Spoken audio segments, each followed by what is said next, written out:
Jésus a enseigné à ses disciples qu'ils devaient être prêts à souffrir l'injure et la mort, et qu'ils ne devaient pas se défendre eux-mêmes. Mais cet enseignement du Nouveau Testament fut oublié lorsque saint Augustin eut amené l'Église à croire que ses membres pouvaient participer à des guerres justes. Les ordres religieux, moines et moniales se devaient de respecter l'enseignement du Nouveau Testament. Quant au reste des chrétiens, ils pouvaient s'en tenir aux codes moins exigeants acceptés par l'Église.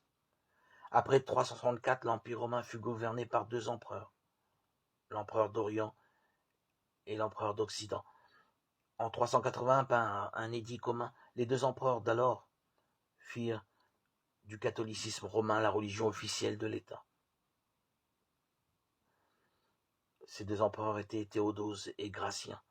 À partir de 416, c'est-à-dire 6 ans après la mise à sac de Rome, l'empereur exigea que tous les soldats fussent chrétiens, au moins de nom. Nous avons vu que tous les leaders et écrivains chrétiens de l'Église d'avant Constantin le Grand enseignaient la non-résistance. Mais le grand homme d'Église du début du 5e siècle, saint Augustin, introduisit et enseigna la doctrine de la guerre juste.